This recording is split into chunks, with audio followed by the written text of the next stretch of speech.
Lord Seventh, is a priest novel. This is an audiobook made by fans for other fans. Disclaimer. The main couple of the story is made up of two men. If you don't like it, don't listen. Thank you. Remember, subscribe and click the bell to stay updated on all the new releases. Enjoy. Chapter 61. The Conspiracy Exposed. Jing didn't return to his estate until it was very late. After lying down next to that small mountain stream, he had unwittingly fallen asleep, then woken up a lot more relaxed. Though, once he remembered that he had to go back to the estate, he immediately started to feel depressed again.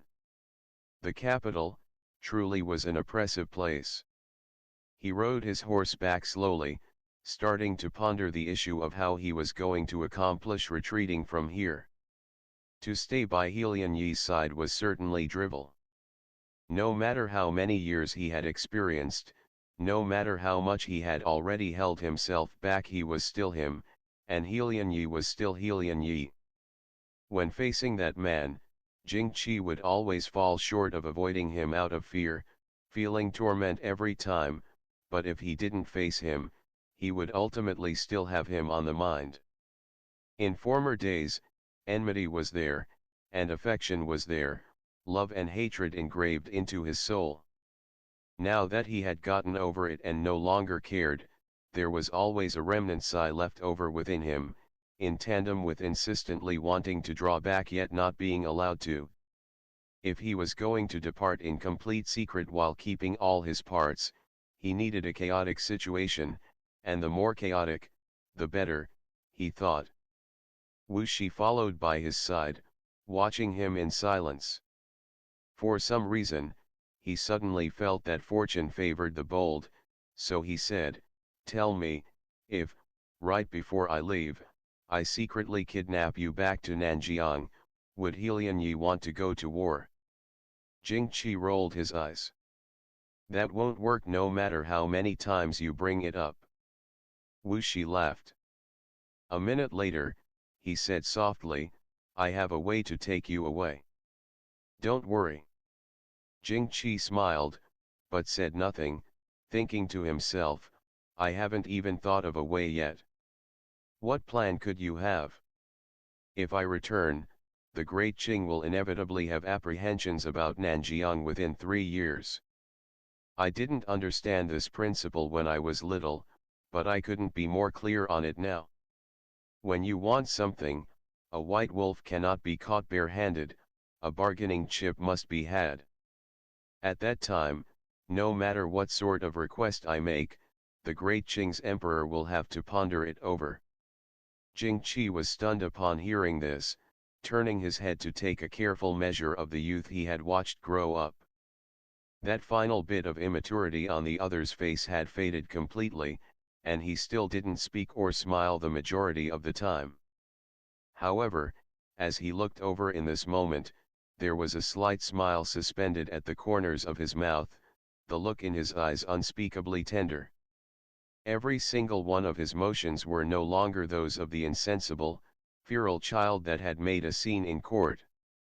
An obstinate rock had undergone numerous temperings and smeltings, turning it into beautiful jade.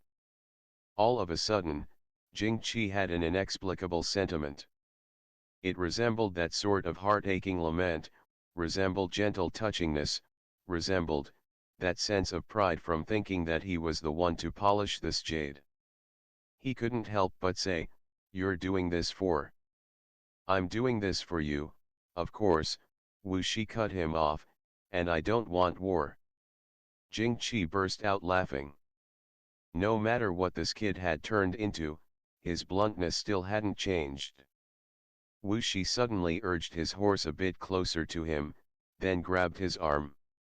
"I can do anything for you." "You can't like anyone else," he said seriously. "I don't like you going to those brothels, either, or anyone else touching you." He paused, and then his voice got resentful. "In the Great Qing, I can't do anything. If this was Nanjiang and someone dared to touch you, I would cut off their hand. If someone dared to look at you too much, I would gouge out their eyes. If someone dared to covet you, I would dig out his heart and throw it into a tree.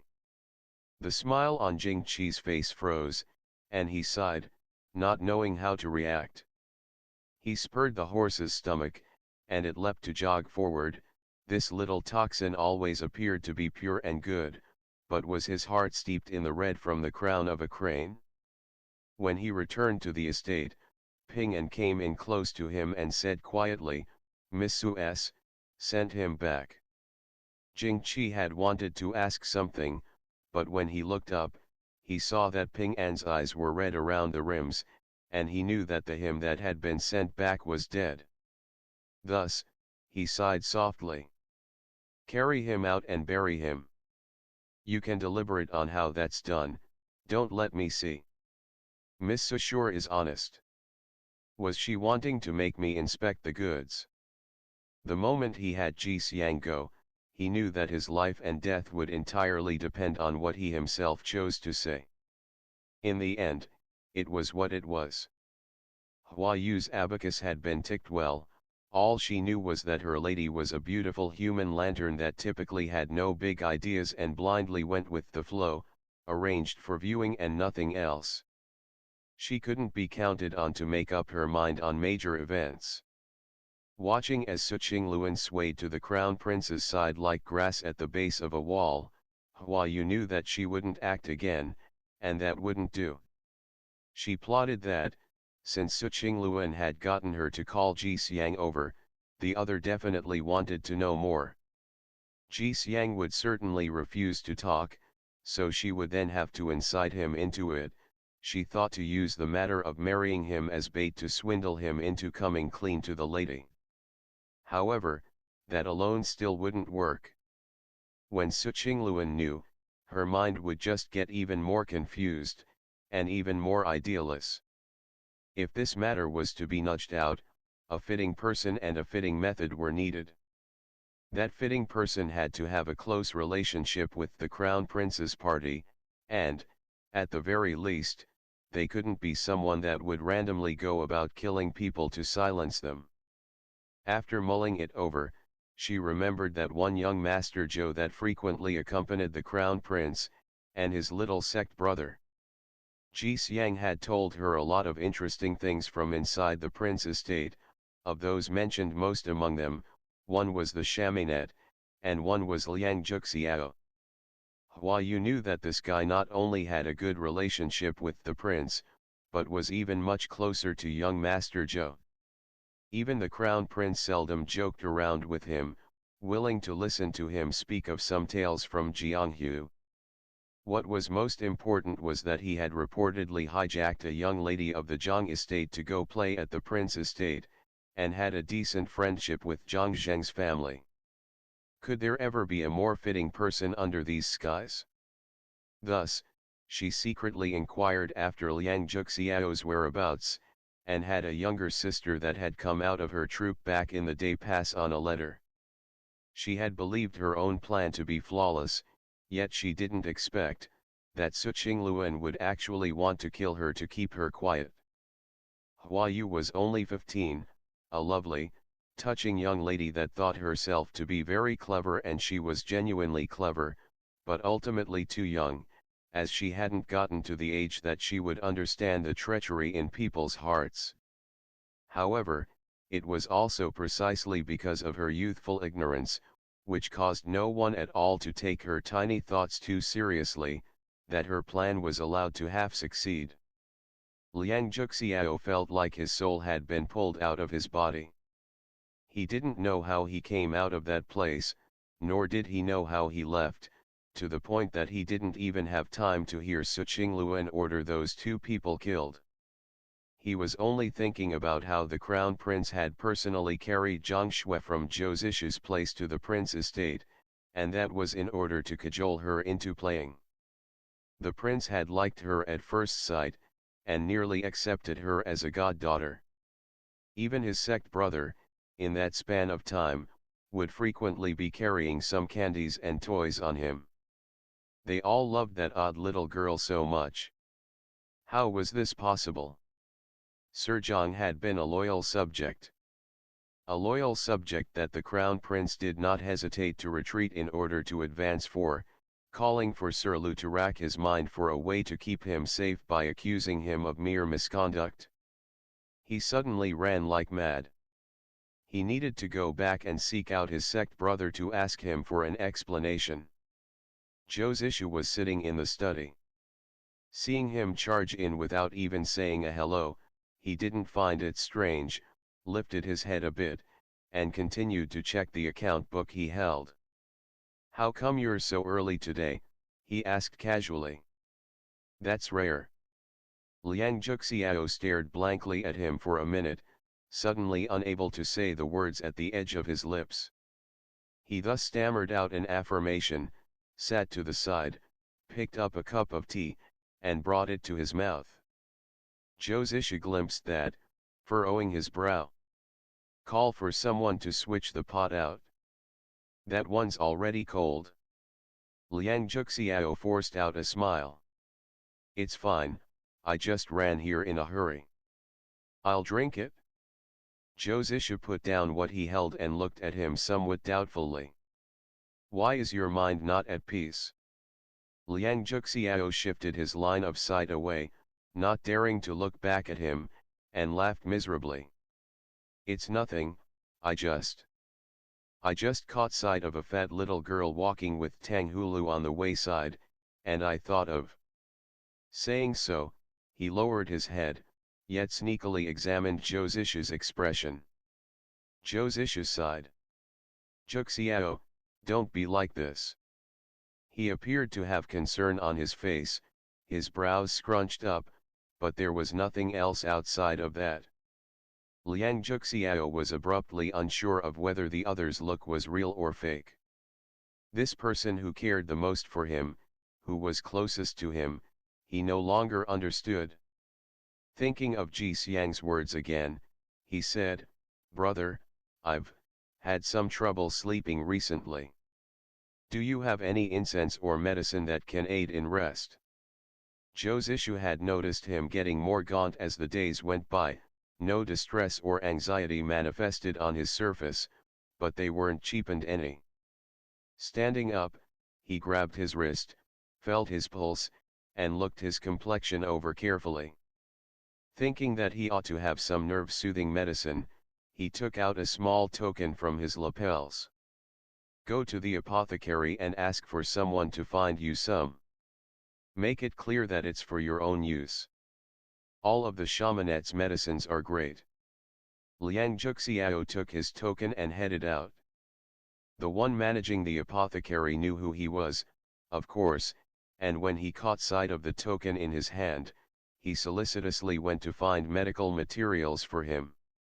Arranging a lot of them all about, he presented them one by one, smiling deferentially. "Young Lord Liang, take a look at what sort you'll want to use. None of them cause harm, and can be used whenever." Liang Juxiao thought of his experience from that day. All he felt was that the dream he had in the prince's estate still seemed so lifelike, and he still remembered it after such a long time. Is there a type that makes someone have good dreams after it's taken? "I've been constantly having nightmares and can't sleep well." The apothecarist was caught off guard, after which he smacked himself on the forehead. "Oi, if you hadn't said anything, I would have forgotten." He pulled open a small cabinet, taking a small bottle out of it. "This item is called Dream Stupor. This humble one has only one bottle here, as it's extremely rare. I forgot it just then only because it's a sort of knockout drug with no color or taste, and taking it or inhaling a bit of it can make one lay down unconscious for a long time. The reason why it's called dream stupor is because those who take it will dream of what they think is the happiest thing in their hearts. It's a truly good item." Liang Juxiao accepted it dazedly, revealing a smile that was uglier than crying. So it was that the prince was yet truly a good friend, to have been willing to use something so rare on him. He took that small bottle of dream stupor, and walked out like his soul was missing. At the end of it all, only he was such a fool. Only such a fool as he was kept in the dark. He stepped into Josish's study once more, shutting the door with a turn of the hand. Brother, Sir Jiang's family, was your doing, right? The brush in Josish's hand fell to the ground. The expression Liang Juxiao had was indistinguishable between crying and laughter. He raised up the bottle in his hand. On the day the prince let me stay over, he gave me dream stupor, right? Josishu opened his mouth, but he was mute, only able to force a smile a long while after. Have you been possessed? What's with all this wild imagination? Brother, don't keep it from me. I want to understand everything, Liang Juxiao replied. The second scion killed Zhang Zheng and got himself imprisoned. Who's the one that benefits from that, in the end? Back in those days of conscientiously guarding the Zhang estate all the way until he safely left the capital, who was then the least suspicious person? Why did you appear in that ruined temple that night? Even if the prince sent you a message, you would have been fine with me going out to wherever by myself back then, so why would you instead stubbornly bring people to come look for me on account of a midnight farewell? Josish's expression was off. He only listened to Liang Juxiao go on. I've finally realized, too, why the prince was pained every time he carried Zhang Shui and held her hand. He didn't want to let go, and each time he brought up wanting to accept her as a goddaughter, the crown prince would always divert to a different subject. That hadn't been the prince wanting to make her his daughter, that was him knowing on the inside what was going to happen. He genuinely liked her. He wanted to protect her life. Brother, you, Liang Juxiao's gaze met with Josishu's, and he only felt that his sect brother's eyes were as empty as a dead man's. How can your heart bear this? What are you all doing this for, anyways? Power? The throne? Glory and wealth? You're all, he ultimately couldn't resist shedding tears, heart aching as if it was being twisted. Josishu sat mutely on his chair. This man of 1,000 machinations, 100 changes, and a focused mind was, in that split second, empty-headed, unable to think up even one justifiable reason. Ages after, Liang Juxiao suddenly stood up, wiped his face off, then stared fixedly at Josishu. Brother, I can't hide this. I'm going to tell the world. Josishu snapped out of it then, standing all of a sudden. What did you say? Liang Juxiao found himself to be scarily calm. Brother, you've been bewitched by an authority figure and can't see clearly. The crown prince is someone that's benevolent and virtuous on the surface. One moment, he's close and indulgent to someone, but the next, he could do something as vicious as this. You're all being taken advantage of by him without knowing it. If you keep going on like this, you won't have a good ending. You need to wake up. Josishu looked ashen. Do you know what it is that you're talking about? Liang Juxiao shook his head. Brother, isn't murdering someone to be paid with one's life, let alone the slaughtering of a loyal devotee? Josishu's body swayed. You want me to pay with my life? How can you not understand, brother? Liang Juxiao shouted. The crown prince is just using you. The murderer is him, it's Helian Yi. He killed Sir Zhang and framed the second scion. Such a dishonest, unfilial, heartless, unjust person. Up to what point are you going to help him? Until he's become emperor? Allowing him to harm our great Qing's lands. He didn't keep talking, as he had gotten cut off by a slap from Josishu. He covered his face, looking at the latter in disbelief. Brother, the one who had cared most about him since he was a child, actually hit him? The sound from their side immediately attracted the people standing guard at the door, and several shadows noiselessly emerged. Josisha squeezed out a couple of words from between the cracks in his teeth, take him away for me. End of the chapter. Stay tuned for more BL.